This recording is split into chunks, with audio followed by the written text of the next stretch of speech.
research authentic magical practice based on archaeological, various historical, ancient temple cult tablets, all outside of the Christian Bible. Most of what you read about in the past 200 years about demons and ancient Deific Mask are all by the enemy's perspective against those pantheons, and it was written normally by historians who used that platform to adopt a Christian paradigm. So they explain everything in a corrupt and not really accurate way. But the Bible's famous for that, as you all know. So probably about 80% of the Deific Mask and Dragon of the Two Flames were researched based on their temple records. The additional ones, I had to work with the etymology of their names, their epithets. Epithets are cult titles relating to what aspect the Deific Mask or demon had a direct association with, or what they did. So one of the foundations for this grimoire is Baal Zebub. Now, this was all, the foundation was primarily etymological in terms of, I studied the name, the epithet, and then I put together the Philistine cultural perspective, the city Ekron, which was a major trade and kind of economic platform or kind of cornerstone for the Philistines, and the type of divination rituals which were practiced in that time period based on the cults of Baal and all the various other Deific Mask in the whole Levant region. So with that said, BaalZebub actually came together in a fairly strong way, in which I went all the way through what is now known as Beelzebub, the Prince of Demons in the New Testament, which I'll get to that last. But as far as divination rituals, when you're in your early stages of working with the Luciferian current within Dragon of the Two Flames, your primary goal is to establish a discipline and will over your body-mind, and thus the spirit will develop. Then it's the awakening, the illumination, the black flame igniting with your daemon, personal god, as they called in Mesopotamia, your true will. That emerges slowly. Now, one thing you can do with this grimoire is any of the Deific Mask temple rituals that I've recreated in the various 7 categories, and yes, there are 7 categories for them to make it a little more efficient for people, is that if you have an affinity towards any specific Deific Mask, for whatever reason, it really inspires you, then often setting a structure around a specific or 2 specific rituals and intensely doing them over a period of time, you will make that initial illumination of Malamu or Black Flame. Start with your foundation of Leviathan, any of those, and then move on. But the true will, or the daemon, personal god, will take the energy, the kind of encircled Deific Mask, assimilate it into that, and kind of view in the subconscious as it has meaning through that god or spirit's eyes, symbolically. So when you succeed, when you're victorious, when you accomplish your goals, you're also glorifying, in a way, that Deific Mask which you work with. And of course your daemon is further illuminated, and grows in inner spiritual power. So divination in Dragon of the Two Flames is not something for people to get tarot cards or something else, or use smoke of incense to find out what they should do about this problem or that problem. You never, ever, as a Luciferian, go outside of the self for answers. If you don't know something, if you feel that you cannot perceive what you should do as a person, then you are in serious need of another path. And I say that because Luciferians, once you establish a pattern of will, desire, and belief, you start accomplishing things. You start overcoming your obstacles. You start evolving as a person. As you evolve as a person, your knowledge becomes wisdom through application and result. Your daemon is your instinctual guide, which that voice is always kind of impulsing you towards what you have to do. Like you know the answer. Like you might have to think about it, but you definitely have a pathway of options. That's a sign of, and going on the pathway you choose, that's a sign of power within the concept of the daemon.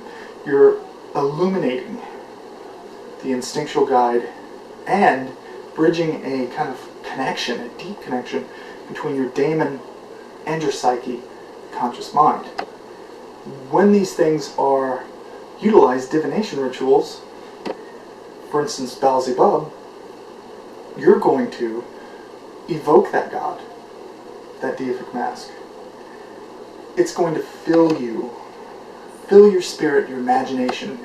You're going to invoke and lose yourself in the ritual chamber at that moment, becoming really encircled with that ancient power. When that's done, the daemon assimilates that, absorbs it within the subconscious, and over a period of time it starts to develop divination to achieve answers for something. Dagon, BaalZebub, there are many others as well, may be invoked and offered as far as incense, libations, pouring offerings, and then going into sleep in the dreams. Dreams were primarily, in the ancient Near East, how the gods, the Deific Mask, communicate with the people they choose. Okay? So you'll have dreams, and it's important to remember those because that's your subconscious interacting, and you're getting power and information of what you have to do, depending on that. Sometimes it doesn't make sense. You have to flesh that out over time. The other thing I'll tell you is that in the ancient Near East, temple cults and politics were one. So not everyone could communicate with a Dagon or even a BaalZebub. That was for priests and the power class, if you will. The great benefit we have in this modern age is any Luciferian can utilize all the tools that we have in Dragon of the Two Flames and other areas, and if it is your will, to invoke and communicate as though, and probably more realistically, as a specific black adept who creates the arcana, the circle of the gods, above and below. So now we're going to discuss BaalZebub, the god of the Empyrean habitation and the Lord of Flies.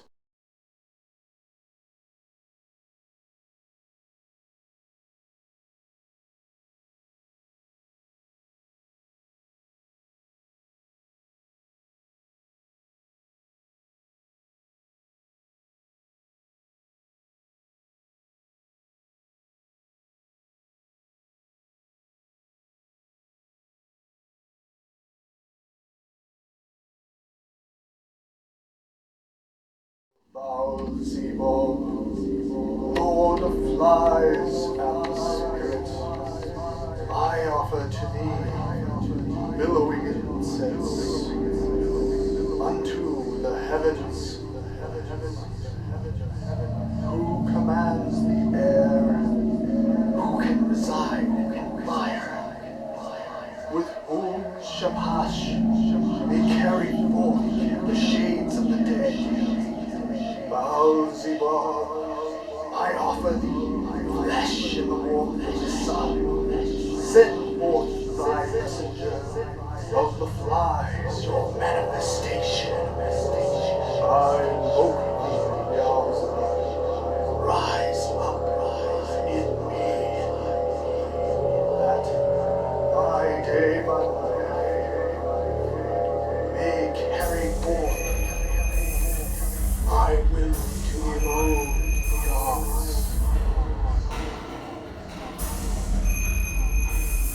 I invoke thee, BaalZebub, rise in me, that my daemon again shall fill the spirit of the air.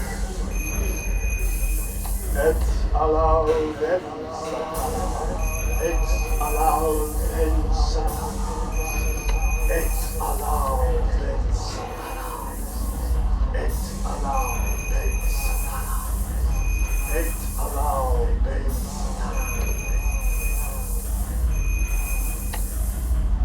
By the names of the land of Babylonia, I invoke thee.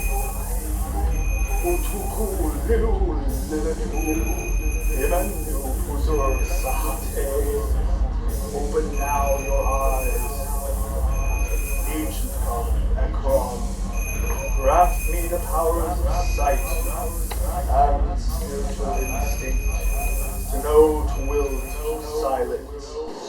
BaalZebub is a kind of an occult epithet, and actually a name, for a manifestation of the Canaanite Baal in the Philistine city of Ekron. Ekron is known through archaeology and through finds in archaeology as a major economic center for the Philistines. It is sad to say for us enthusiastic diabolists, Ekron was not a city of devils. It was a highly developed, as reflecting of the Philistine culture, which was, they were famed for their pottery, art, and so forth, of a Greek and Mycenaean origins. BaalZebub was a god of the empyrean habitation, or lofty abode, and people would seek his temple cult for divination. Divination was done in terms of incense and through an interpreter. That oracle would then give a message back to the people for whom it was intended. Of course, there were gifts that were given. It was like I've said before, the temple cults in those days were highly integrated with politics, and really whichever temple had the most power was the temple that decided what the city and how it was going to be. That's why you see an eventual thrust towards monotheism in the cult of Yahweh when the tribes were united, and eventually all of the outside elements, the Canaanite elements, were pushed out of the kind of Jewish tribes, because it represented a power threat to the cult of Yahweh, which was the ruling cult with Solomon and so forth. So BaalZebub, the name has a few different interpretations, a few different manifestations of the Deific Mask. First is a word Zebul Yam, which is spelled ZBL. That word actually is an epithet of Baal Hadad from Ugaritic, which is north. Now Baal Hadad is the main storm god, and no doubt the name Baal means Lord. This manifestation of the storm god was throughout the ancient Near East, and no doubt the same power shaped and took different forms. As far as Zebul Baal, which is a word translating Prince Baal.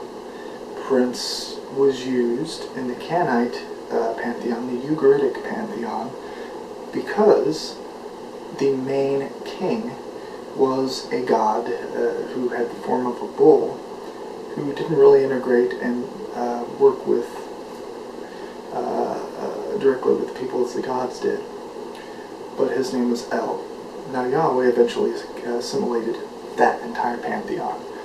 What he did not what the priesthood did not destroy in taking over these lands and then changing the people, they made them demons like Reshef, the manifestation of Nergal in that region. Now, Zebul Yam, if you take that, very close to Zebub. Now, Zebul, according to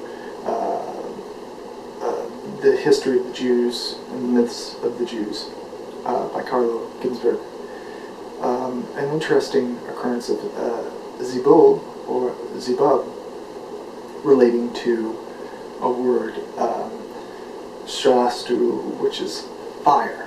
Now, fire or flame is also a word Zabib, and spelled also Dabibu. Now, we know Dabibu is the female demoness, one of the two flames, but Zabib is kind of a male demon representing fire and flies. Now, flies, the Zebub, also is associated with flame, no doubt due to the heat and the destructive nature of the sun. In the ancient Near East, flies, especially with the cult of Nergal in Mesopotamia, as he is the black sun or sun at night aspect of the underworld, flies have an underworld association. To what extent in the lands that I write about in Dragon of the Two Flames, it's not for certain, but it is known that the influence of flies did have an underworld aspect in that region as well. Now, the underworld, just because it's underworld doesn't mean it's bad luck or bad or negative or whatever. They don't think in the Christian terms, nor should Luciferians. So when seeing these images of the underworld and so forth, I wouldn't, it's best to get educated with those things and not to allow a Judean-Christian mindset. As far as BaalZebub, in terms of the Lord of Flies, as a Lord of Divination and Spirit, when you work with BaalZebub, this is kind of a patron Deific Mask of the Dragon of the Two Flames and the Luciferian current, as I've defined it. And simply as the card of the Magician in the Luciferian Tarot relates to the medieval Beelzebub, which is a kind of succession, translation, manipulation of the original god, BaalZebub. Now, there are several different manifestations.